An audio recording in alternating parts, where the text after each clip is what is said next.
Hey everybody, good morning. It is 7 a.m.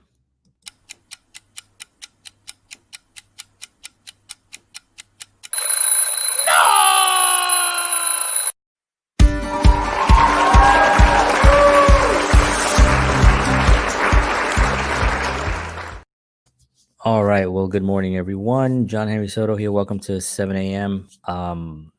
Week number 3 that I have been doing this. First 2 weeks I decided to talk a little bit about the uh the 10 actions that I wrote in 2013 that I kind of sat down during a I don't want to say a dark period, but it was a transitional period of my life where I wanted to sit down and figure out what were the things that I've done in the past that were successful, whatever they may be. And I wrote them down in 2013, and I've been kind of revising a little bit here and there as I went along. And I came up with 10, as cliche as that sounds. There were 10 of them. I tried to make it less and I tried to make it more, but they added up to 10. And they've really been able to get me through to kind of look at something and say, okay, I wrote that for a reason and it helped me in this way and it brought me closer to my goals or to closer to my family, closer to my friends, closer to my passions, really. Um, and one of the joys I had in writing those were the fact that I was able to find more elements that were missing in my life, more things that I thought I had but I didn't have.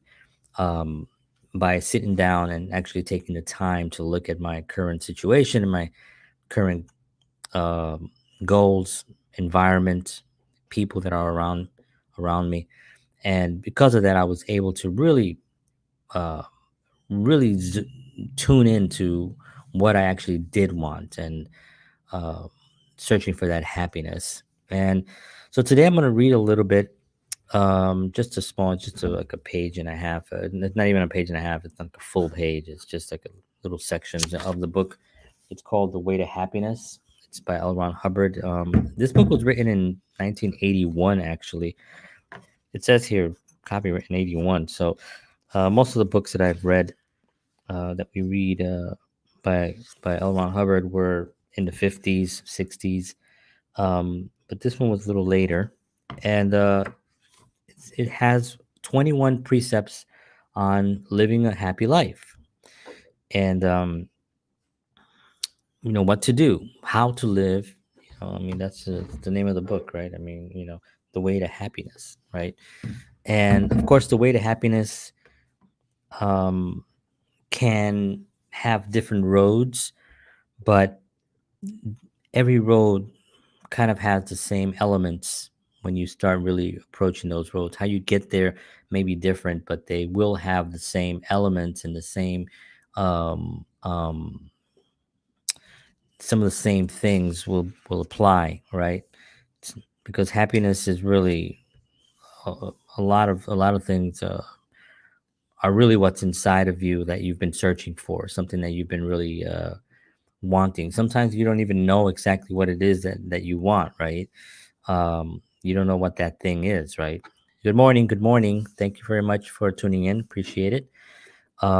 So anyway, I'm going to read this really quickly. It's a little early, so my reading skills, I'm going to see how they're doing, but it's not long, but it is wonderful. And it's just titled Happiness. It's the beginning of the book, The Way to Happiness by L. Ron Hubbard.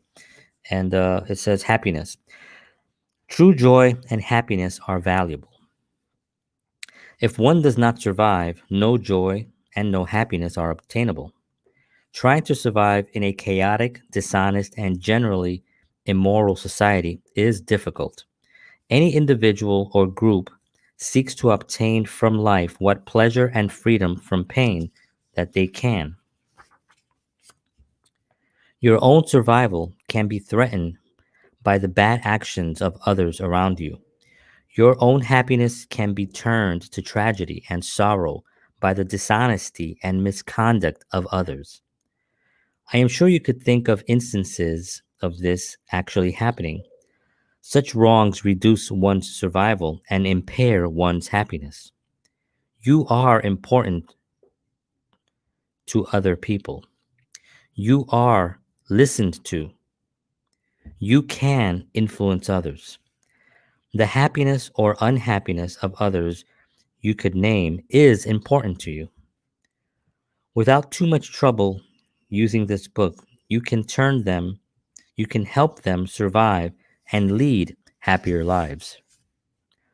While no one can guarantee that anyone else can be happy, their chances of survival and happiness can be improved, and with theirs, yours will be. It is in your power to point the way to a less dangerous and happier life. So this is the power that we have to help others. Isn't that amazing? Um, People don't think about helping others as a power, right? But that other person that you're helping, especially in a dire situation, um, that to them is a superpower. You're coming out of nowhere, da, da, da, da, da, da, da, and helping someone who really, really needs it. I think that in their eyes, it's considered a tremendous power, and it's a responsibility that we all have to ourselves and to individuals to make sure that they're on the right track and to help them get there, and for them to help us get there and for us to help ourselves get there, right? It's all always a constant work in progress trying to get us to really find happiness. So what is happiness? It's such a tricky thing, right? Because it's different for everyone. um but happiness for me is a little bit simpler for me. I've narrowed it down to the ability to do what makes you happy and to make others happy. That's happiness for me.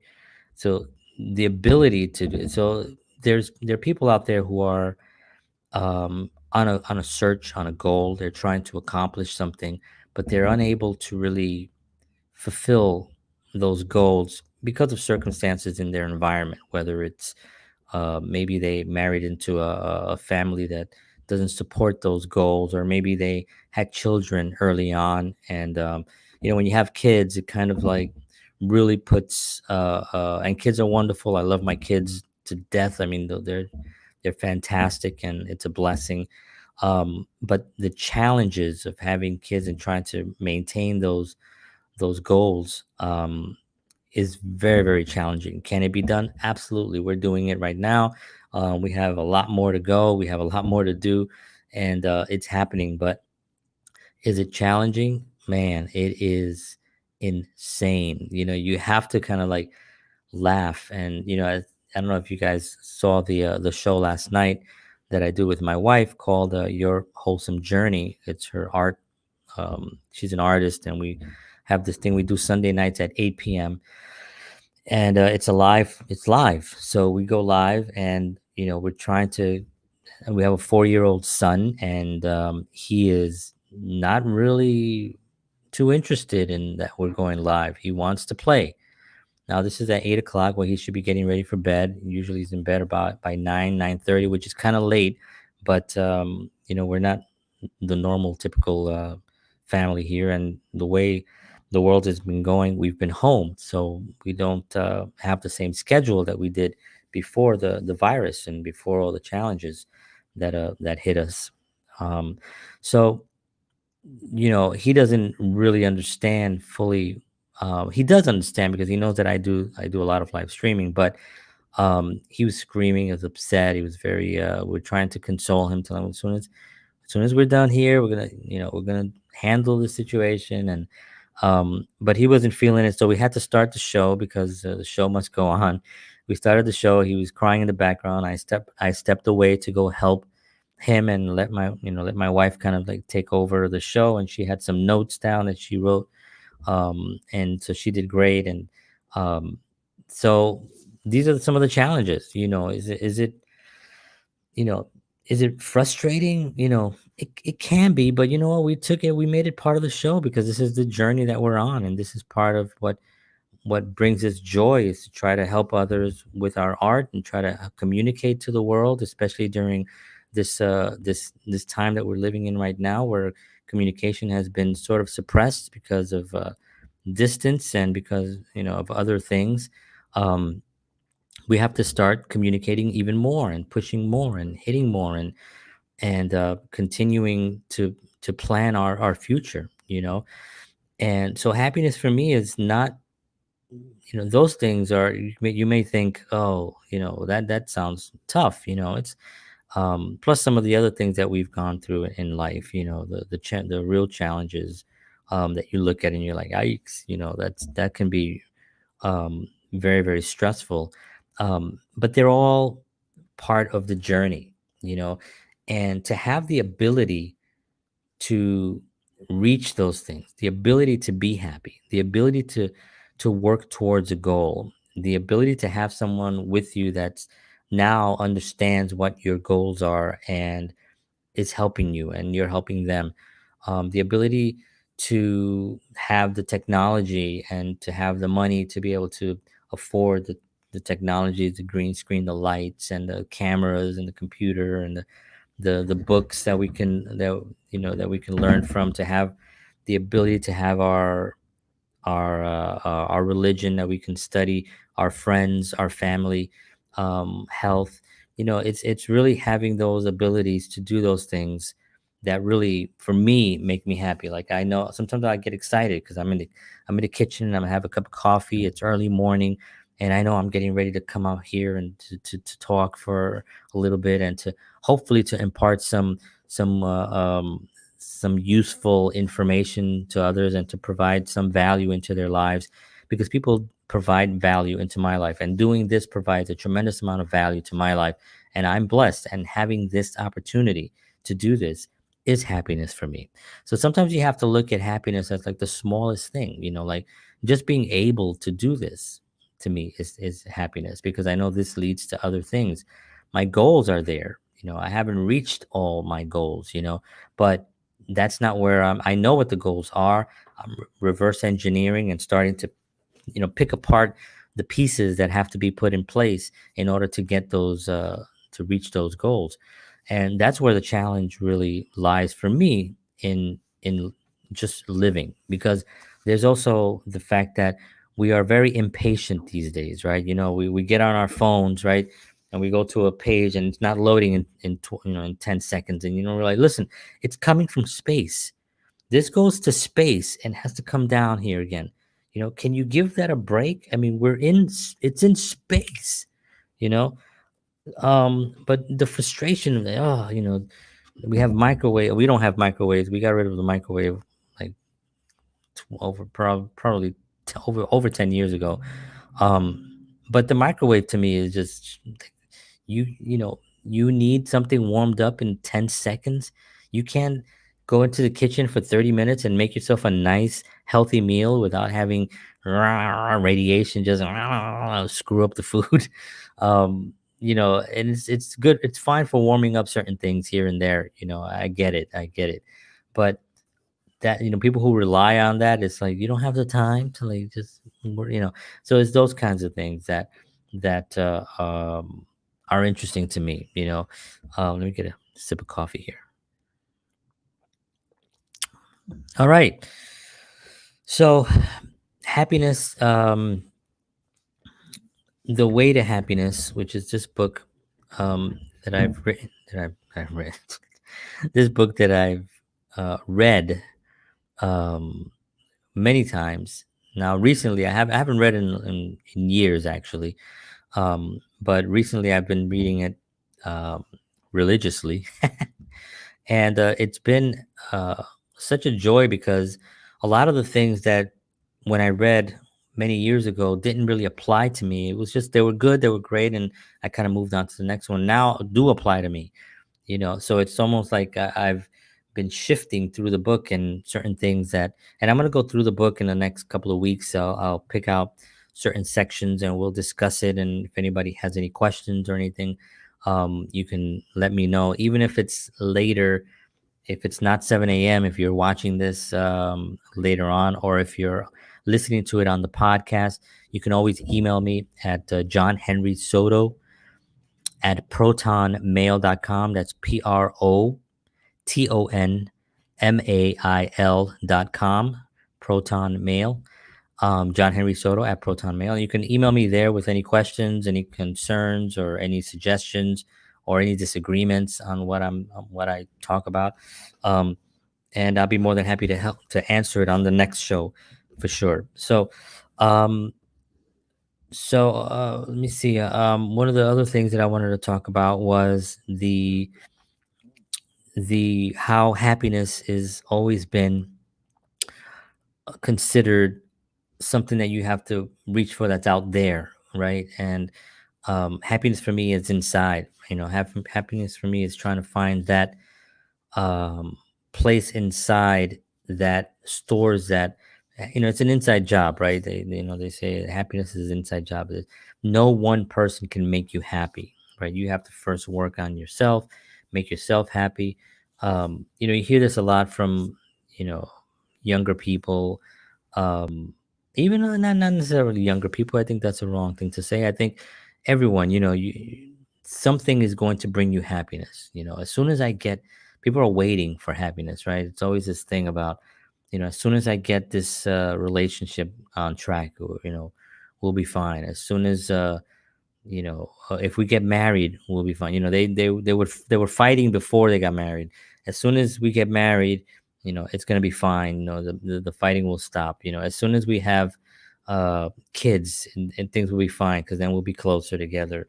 As soon as I find that guy with the right money, as soon as I find that girl with the right attitude, or that, or worse, that guy that I can really change, or that girl that I can really make her, what I want her to be. It never works out, right? Because it's always out there. You're always looking outward for happiness, and you have to first look inward to find where happiness is, because it's in there. It is in there, and it's one of those strange things for people to hear, because it's such a cliche, and it's such a it's such an obvious thing to say, right? And it's also easier said than done. But it does have its but it no matter how cliche it is, it's still true, right? It's still true. And that, to me, will never change. When you're looking for, and it may be anything, it may be like that better job. As soon as I get that job, then I'm going to be happy. As soon as I get my stimulus check of whatever it is now, $600 or whatever. We were going to get 2,000, but now it looks like we're going to get less than that. But whatever. As soon as we get that, that's going to be that's going to handle a lot of my bills, and then I'm going to be able to do this, and then I'm going to be able to do that. And but you're really not searching inside on what got you to that point to rely on that other outside entity to bring happiness to your life. What was it that drove that outside thing to feed your soul? You know, um, and what it is the uncertainty that we have within ourselves to make ourselves happy. It's that lack of knowledge, maybe awareness, maybe there's someone in your environment who's suppressing you, making you feel like you can't achieve certain things, or maybe there's someone in your environment who just doesn't support you but doesn't communicate at all. Right? That's even worse, right? They're just there, but they don't even, I'm gonna do this thing. Oh, okay. And you're like sitting there like, well, can I give some words of advice, or at least some support? If you're looking for that, that can be really dangerous if you don't have it in your environment. Especially when it comes from loved ones, right? Because they're usually the ones that are they have the easiest time to tell you how you can't do something, right? Some people have parents that say, you can't do that, it's been done already. Don't do that, it's not worth it. you know and if you're in that environment, just finding happiness there is really difficult, almost impossible. You might have to handle them or disconnect from them and just be like, sorry, I can't be around you. And sometimes it's a tough thing, because it could be a spouse, there could be children involved, and it could be also a family member, right? A parent or something, where it gets really tough. But you have to start distancing yourself from the toxic environment, or else it's going to really impinge on your goals and on you spiritually. So happiness is sitting down and finding out what it is that makes you happy, and then having the ability and the wherewithal to go out and to try to do those things. When you have the ability to do those things, there are people in the world who don't have the ability have to really find that. There are people that their necessities are food, clothing, shelter. These are like, this is what they need. So if you're sitting in a nice apartment, you're warm. I was a little cold, so I put on this little hoodie and this hat that I always wear. I'm blessed. I'm blessed to have this. I'm blessed to have this hat. I'm blessed to have this shirt that was that I got from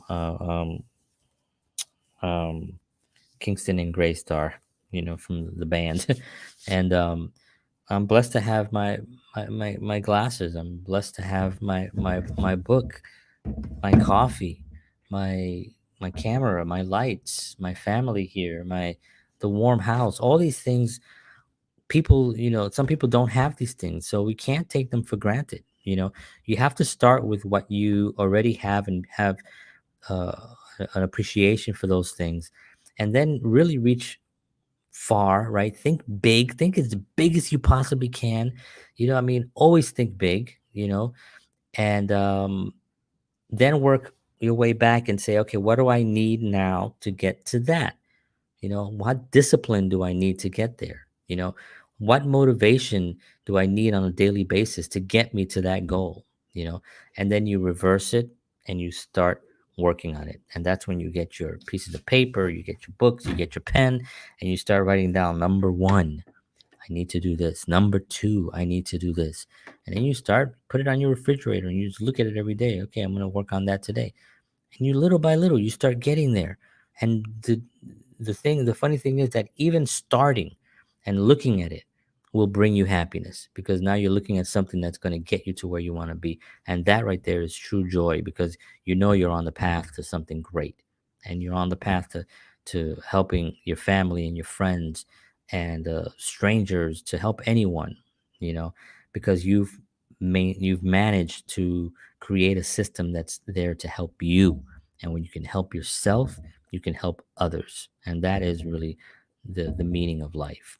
Okay, folks, I want to thank you all for tuning in. My name is John Henry Soto. This is 7 a.m. I do this Monday through Fridays at 7 a.m. Eastern Standard Time. And I wish you all a wonderful week ahead.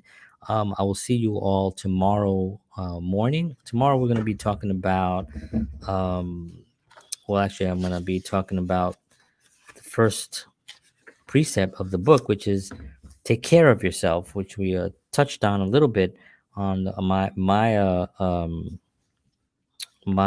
my successful actions a couple of for the last couple of weeks.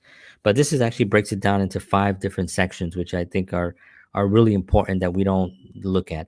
So we're going to talk about those tomorrow. Take care of yourself is the uh, the name of the chapter, and that's tomorrow's show. All right, folks, thank you very much. Have a wonderful day out there. Take care of yourselves. God bless you. And I will see you tomorrow morning. And as always, peace.